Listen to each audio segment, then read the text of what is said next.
போற்றி துதி செய்யும் பேரருளே, பெரும் கருணையே கொண்ட அருட்சுடரே, பெரும் புன்னகையால் வாழும் உயிர் அமுதே, எங்கள் தமிழ் அன்னையே. ஏழ்கடல் அலைகள் போல் வளங்களை வாரி வழங்குவாய் தாயே. யாமறிந்த மொழிகளிலே தமிழ் மொழி போல் இனிதாவது எங்கும் காணோம்.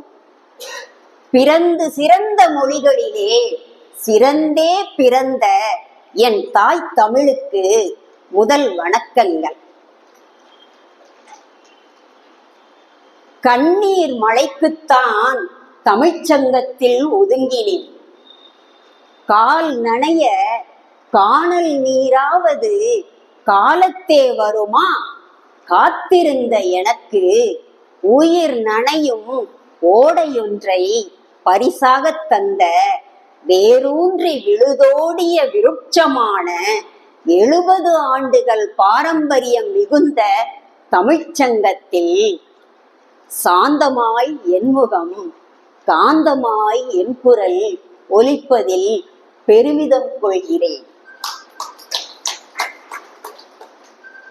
நல்வாய்ப்பினை நல்கிய அமைச்சர், தலைவர், துணைத் தலைவர், செயலாளர், துணை செயலாளர், பொருளாளர் உள்ளிட்ட அனைத்து தமிழ்ச்சங்க நிர்வாகிகளுக்கும் செம்மாந்த வணக்கங்கள்.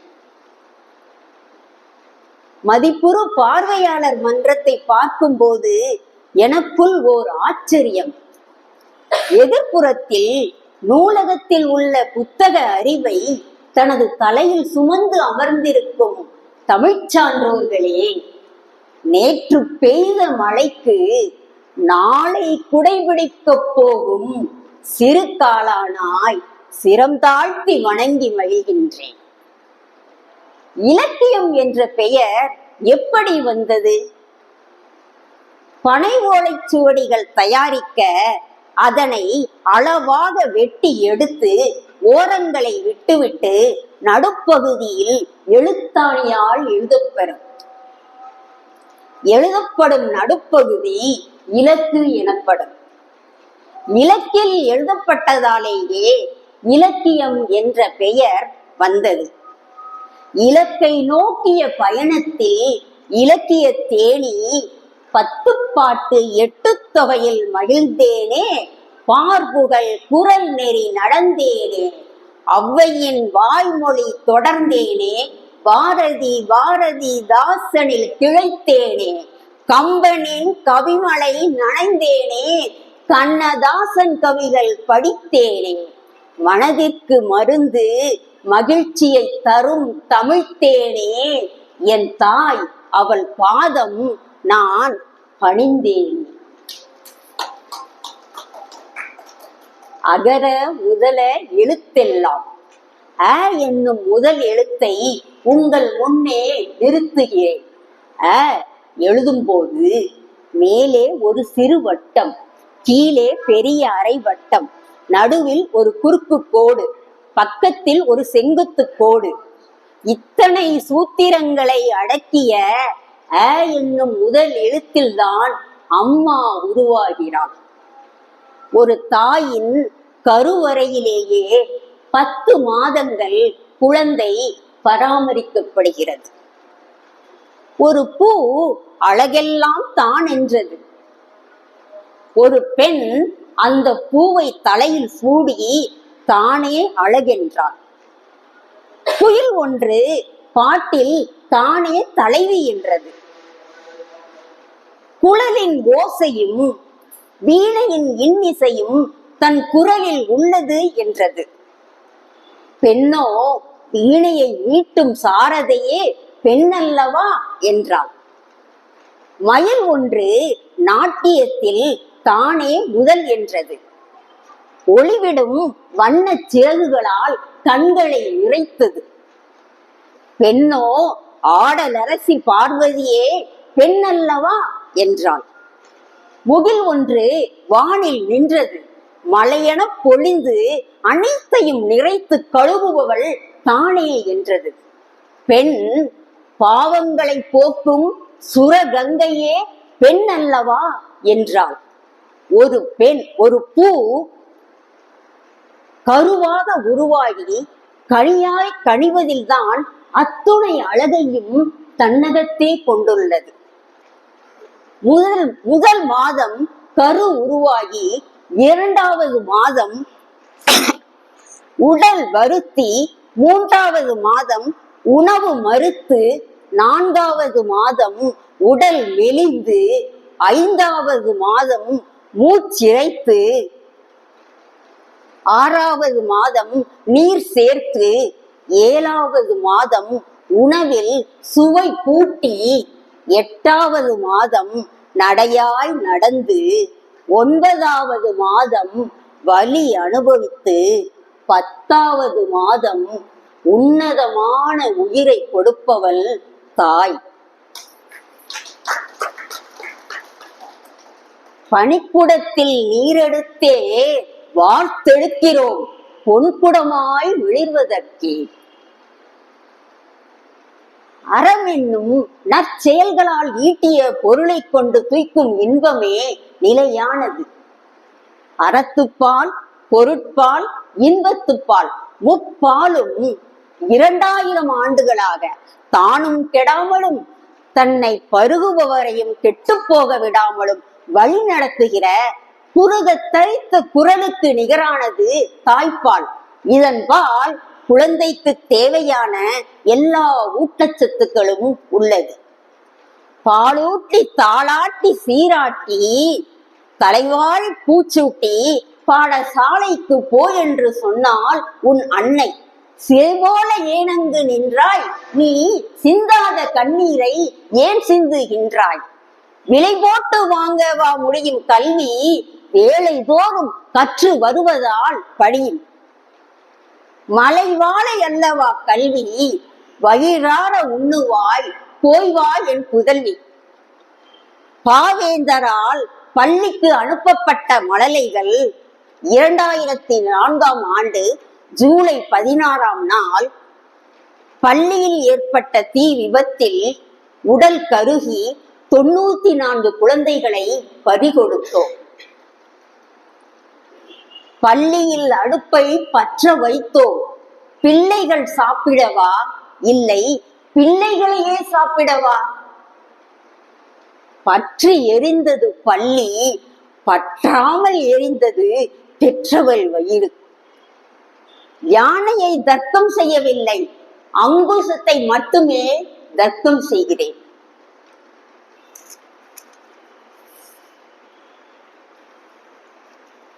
அழகான மொழியே, அன்னை தமிழே, முன்னைக்கும் முன்னே முகிழ்ந்த நறுங்கனியே, கண்ணி குமரி கடல் கொண்ட நாட்டிடையில் மன்னி அரசிருந்த மண்ணிலம் பேரரசே, தென்னன் மகளே, திருக்குறளின் மாண்புகளே, இன்னரும் பாப்பத்தே என் தொகையே நற்கணக்கே, மண்ணும் சிலம்பே மைமேகலை வடிவே,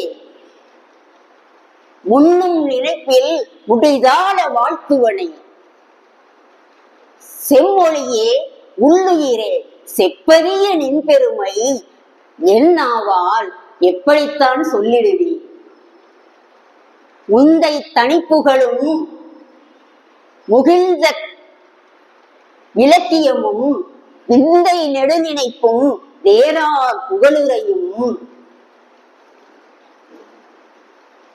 என்னா முழங்க சென்னா மலர்த்தேனை குடித்து சிறகார்ந்த அந்தும்பி பாடும், அதுபோல இலக்கிய தேனியும் முழங்கிடுவேன் செந்தமிழே.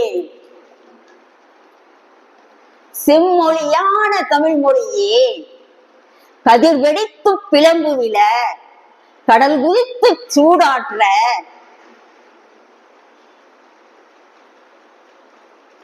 முதற் பிறப்பு தோன்றிவிட, நதி வரும் முன் கடல் தரும் முன் நலம் விளைந்த தமிழனங்கே, பதிமதுரை பெருவெளியில் பாண்டியர்கள் பார்த்தவளே, நின்னை யான் வணங்குவதும் நீ என்னை வாழ்த்துவதும் அன்னை மகள்கிடையே அழகில்லை என்பதனால் உன்னை வளர்த்து வரும் புலவர் தன்னை வணங்குகிறேன்.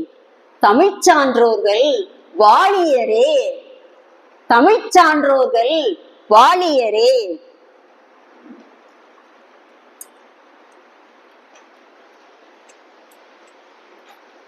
என் பாட்டுடை தலைவன் பாரதி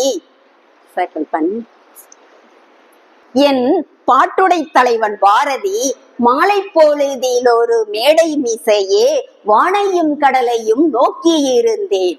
கண்ணம்மா பாரதியின் பின்னே வந்து நின்று கண்ணை மறைத்தபோது தன் காதலை இவ்வாறு வெளிப்படுத்தினார்.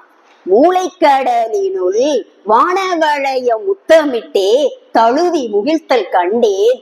நீல நெருக்கிடையில் நெஞ்சு செலுத்தி நேரங்கழிவதிலும் நினைப்பின்றியே சாலப்பல பல நற்பகற்கனவில் தன்னை மறந்தவயன் தன்னில் இருந்தேன்.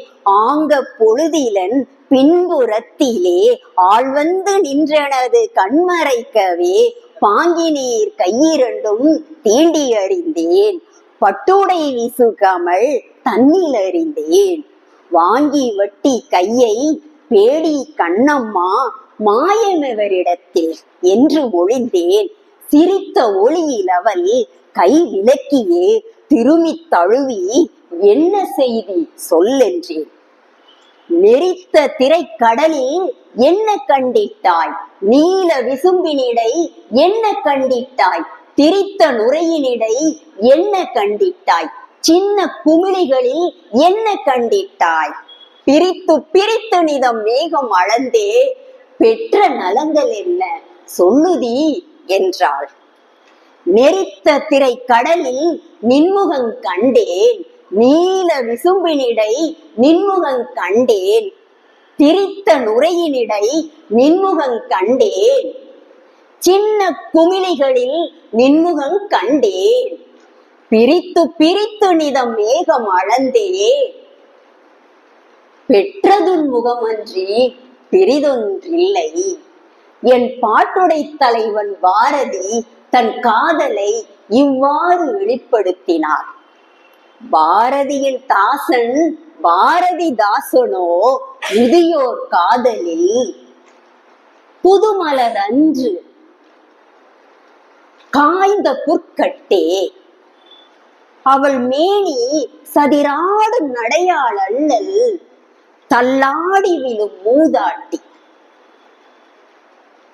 மதியல்ல முகம் அஃதொரு வரல் நிலம் குழிகள் கண்கள் எது எனக்கின்பம் நல்கும் இருக்கின்றாள் என்பதொன்றே. இருக்கின்றாள் என்பதொன்றே எனக்கின்பம் நல்கும். என் ஆழ் மனதில் இருந்து சொல்கிறேன். இருக்கின்றாள் என்பதொன்றே நிலைத்து நிற்கட்டும். பெண்மையை போற்றுவோம்.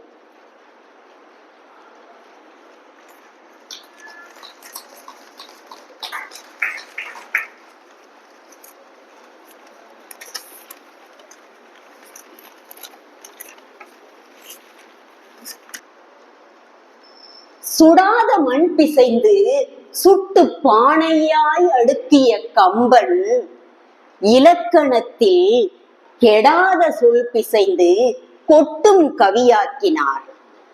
எங்கள் சக்கரவர்த்தி கம்பனின் கவிகள் தெள்ளுதமிழ் தேனருவியாய் பேரறிவு பெருங்கடலாய் பொன் கருத்து புதையலாய் மாறி வரும் உலகத்தின் மாறாத வேதங்களாய் அறிவு மழை தாரை பொழிகின்றன.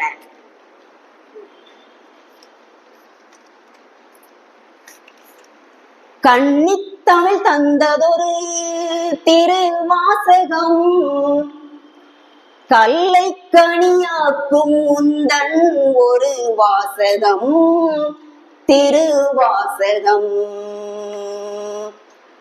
கம்பன் கண்ட சீதை உந்தன் தாயல்லவா காளிதாசன் சகுந்தலை முன் சேயல்லவா உந்தன் சேயல்லவா. நகரத்தார் எண்ணத்தில் வாழ்கவிஞர் கண்ணதாசன் சுந்தர தமிழால் எங்களை சகுந்தலையாய் சீதையாய் தூக்கி பிடித்தார். என் பயணம் கற்றலுக்கானது அல்ல என்பதை உணர்ந்தது பின்தான் உணர்ந்தேன் கற்றலுக்கானது என்பதை. நம்மை நாமே துரத்தி கொண்டு ஓடும் தற்கால வாழ்வு மிகவும் செயற்கையானது. வளர்ச்சியின் நுண்ணறிவை புரிந்து கொள்ளும் பயணம் இது. பயணம் என்பது பாதையால் நடப்பதன்று, இன்னும் பிறவா தலைமுறை நடக்க பாதையாவது.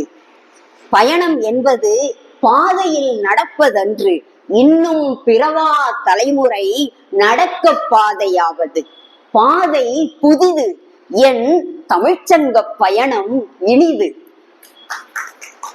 சொல்லிக் கொடுக்க யாரும் இல்லாமலேயே, தெரிந்து கொள்ள வாய்ப்பும் இல்லாமலேயே, தொலைவில் நின்றபடி கற்றுக்கொள்ளும் ஆசையை மனதில் வைத்துக் கொண்டு அர்ஜுனனுக்கு இணையாக அறிந்து கொண்ட தலைவனாய் தமிழ்ச்சங்கம் எனும் பாசறையில் நகலெடுக்கப்படவில்லை, சுயமாக பட்டை தீட்ட பெற்றேன். சொன்னபடி கேட்கின்ற மனம் வேண்டும், சொல்லாமல் கேட்கின்ற தேகம் வேண்டும்.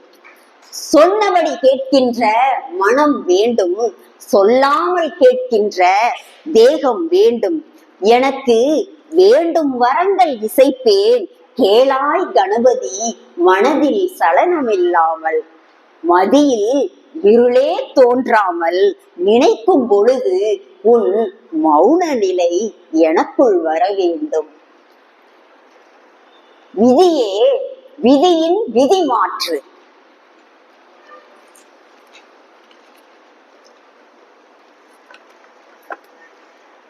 விதியே விதியின் விதி மாற்று.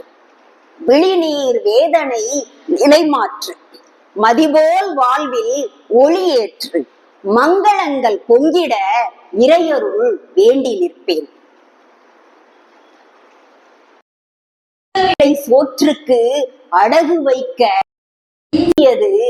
அம்மாவின் காதில் கிடந்த வேப்பங்குச்சிகள் மட்டுமே. நீ எழுத மறுக்கும் எனதளவு இளம்பிறை மணிமாறன் அம்மா ஒரு பெண்ணின் வறுமையை மிக யதார்த்தமான சொற்களால் சொல்லி இருப்பாள். காலில் தைத்த பின்னர் தான் உணர முடியும் செருப்பை மீறும் முட்களை. காலில் தைத்த பின்னர் தான் உணர முடியும் செருப்பை மீறும் முட்களை. கவர்ச்சிக்கல்ல, இல்லாத காரணத்தால் சட்டை கிழிந்திருக்கும். இழுத்த போர்த்த எண்ணி சேலையும் தோற்றிருக்கும். அம்மா அடுப்பை பற்றவை, குளிராவது காயலாம். அம்மா அடுப்பை பற்றவை, குளிராவது காயலாம். ஆடும் மாடும் மேய்ஞ்சிருக்கு, அதை மேய்ப்பவன் வயிறு காய்ஞ்சிருக்கு ஆலம் இலை போல. ஆடும் மாடும் மேய்ஞ்சிருக்கு, அதை மேய்ப்பவன் வயிறு காய்ஞ்சிருக்கு ஆலம் இலை போல. குடித்து குடித்து தள்ளாடினான் குடிகாரன். நிமிரவே இல்லை குடிகாரனது குடும்பம். பருத்திக்காய் முற்றிவிட்டது. பிறக்க போவது சேலையாயினும் வேட்டியாயினும் பெண்மையை போற்றுவோம். பெண்மையை போற்றுவோம். இந்த அரங்கு எல்லோருக்கும் களை கட்டத் தொடங்கியது, எனக்கு மட்டும் காலம் காட்டத் தொடங்கியது.